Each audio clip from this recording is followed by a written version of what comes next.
Mon nom est Simon Tanguay, je suis urologue au Centre de santé universitaire de McGill à Montréal.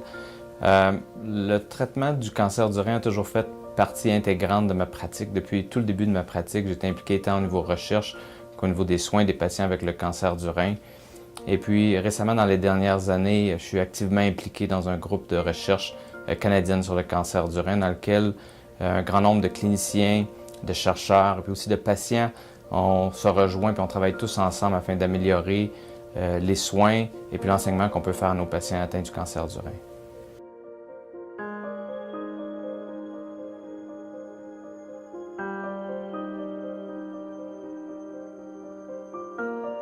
Donc, le cancer du rein, c'est pas un cancer qui est si fréquent, mais c'est quand même un cancer qui se retrouve dans les 10 plus fréquents cancers, tant chez l'homme que chez la femme. C'est un cancer qu'on retrouve plus fréquemment chez l'homme. C'est un cancer qu'on va retrouver dans tous les groupes d'âge, mais souvent beaucoup plus fréquent à partir de l'âge de 50 ans.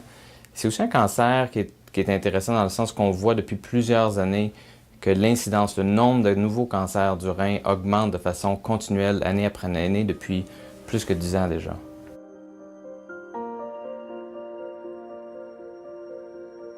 Les causes reliées au cancer du rein ne sont pas clairement identifiées. On sait qu'il y a des facteurs de risque, tels l'obésité, l'utilisation de la cigarette par exemple, peuvent contribuer à développer un cancer du rein de façon plus fréquente. Probablement des facteurs dans notre environnement aussi qui contribuent à ça.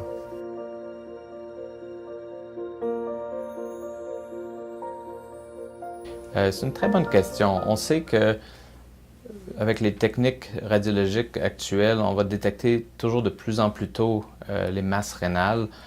Donc, il n'est pas inhabituel de trouver des masses rénales qui mesurent 1 cm, 1 cm et demi. On sait que même si la grande majorité de ces masses-là vont être cancéreuses, que l'évolution tend à être plutôt lente et pas très agressive tant qu'elles sont très petites. Donc, il y a certains patients, principalement les patients qui sont plus âgés, les patients qui ont des problèmes de santé importants, chez qui une chirurgie ou un traitement serait peut-être pas justifié à cause du risque, qu'on va se permettre d'observer et tout simplement monitoriser l'évolution de ces masses rénales-là. Pour les gens qui ne voudraient pas être traités de façon rapide et précise au départ, on peut parfois effectuer des biopsies de ces masses-là afin de déterminer, s'assurer, est-ce qu'on fait face à un cancer ou est-ce que la masse est une masse qui est bénigne et est-ce que c'est une masse qui est agressive ou pas agressive. Et puis ensuite de ça, établir avec nos patients l'urgence à instituer un traitement chirurgical.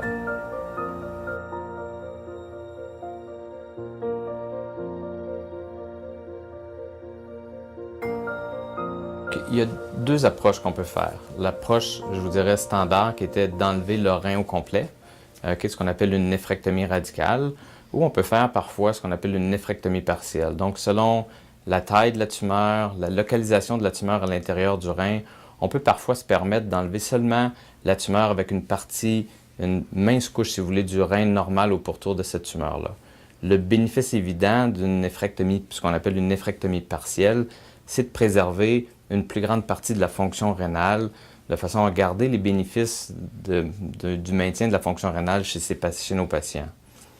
La chirurgie, tant qu'à elle, tant la chirurgie de néphrectomie radicale ou de néphrectomie partielle peut être effectuée de deux façons. C'est-à-dire qu'on peut la faire de façon conventionnelle par une incision où on va enlever le rein ou une partie du rein, ou on peut le faire aussi par voie laparoscopique ou robotique, qui sont des chirurgies minimalement invasives qui vont permettre de faire la même procédure avec une technique un peu différente.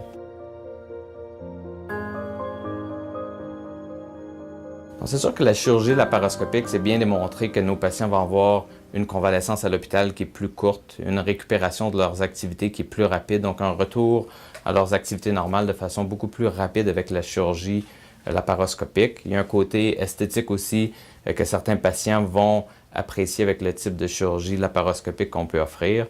Au bout de la ligne, par contre, c'est d'avoir la meilleure chirurgie pour le type de tumeur qu'on a, que ce soit fait par chirurgie laparoscopique ou par chirurgie ouverte. L'important, c'est d'avoir la bonne chirurgie faite par l'expertise de votre médecin.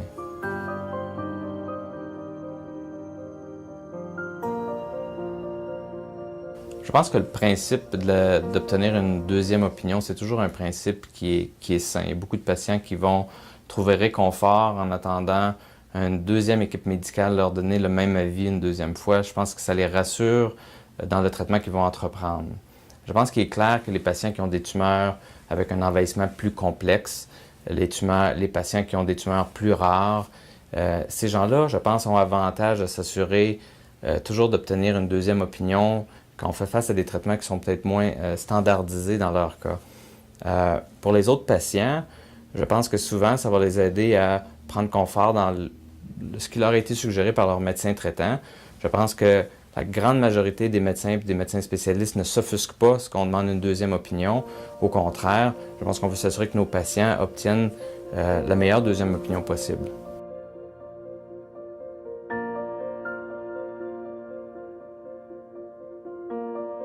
Ils peuvent contacter directement un autre médecin qu'ils connaissent, soit par de la famille, des amis qui ont déjà fait affaire avec un autre spécialiste médical. Personnellement, souvent mes patients vont m'en parler, qui aimeraient avoir une deuxième opinion. Et puis moi, dans le fond, je vais leur trouver le médecin qui, je pense, a l'expertise pour le type de tumeur auquel ils font face, afin d'avoir la meilleure deuxième opinion pour eux. Je pense que c'est probablement une des deux façons d'obtenir une deuxième opinion.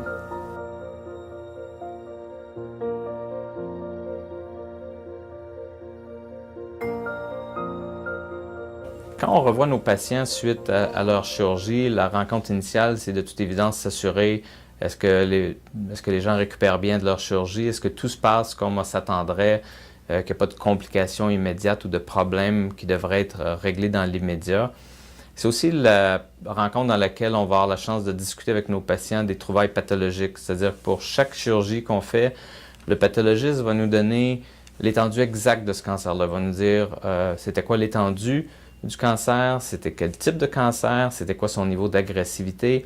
Ces informations-là sont cruciales afin de déterminer avec les patients c'est quoi leur risque de récidive à long terme. Est-ce que les chances de guérison sont très élevées, sont moins élevées? Et puis basé sur ça, il y a des guides qui ont déjà été établis au Canada que vous pouvez consulter, qui sont disponibles, qui vont nous permettre de suggérer à chacun de nos patients quelle va être la suite des choses pour les années à venir, quelle va être l'intensité du suivi, quel type de suivi radiologique, quel genre de prise de sang ils vont avoir besoin. Et dans le fond, d'établir un plan pour le suivi à long terme de chaque patient, qui peut être un peu différent d'un patient à l'autre selon le type de tumeur, l'étendue, l'agressivité des cancers qu'on a découverts.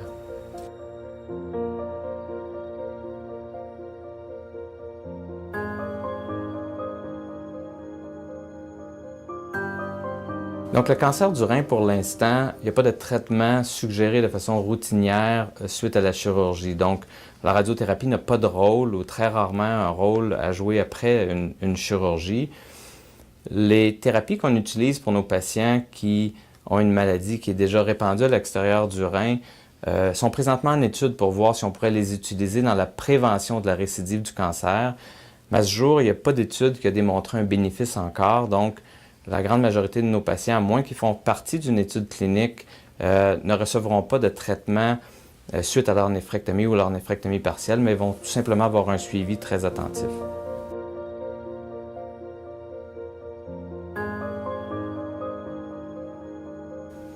Donc, comme tous les cancers, moi je dis toujours à mes patients qu'il n'y a jamais de promesse de guérison avec les traitements qu'on offre. Par contre, on sait que plus les tumeurs sont détectées de façon précoce, plus nos traitements guérissent la grande majorité de nos patients.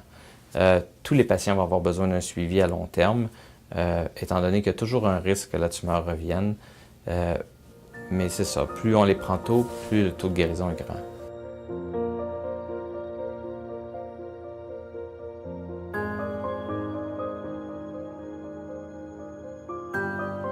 Plus le temps passe, moins les risques de récidive sont là. On sait par contre que le cancer du rein, on peut avoir des récidives plusieurs années après le traitement initial. Donc, il est recommandé d'avoir quand même un suivi à plus long terme que 5 ans chez nos patients.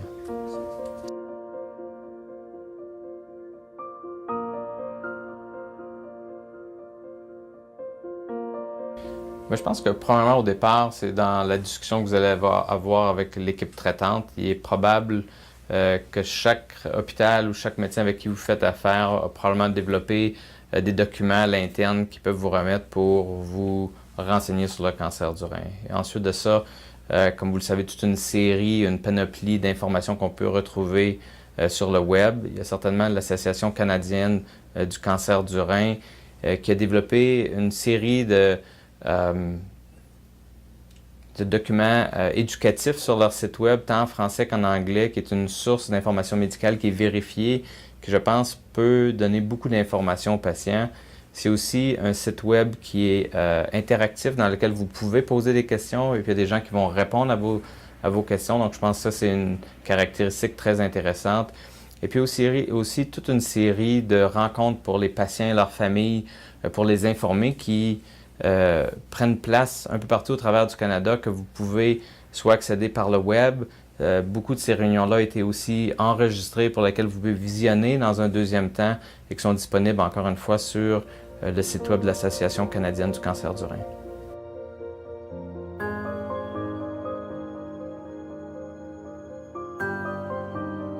La première des choses, c'est de ne pas paniquer.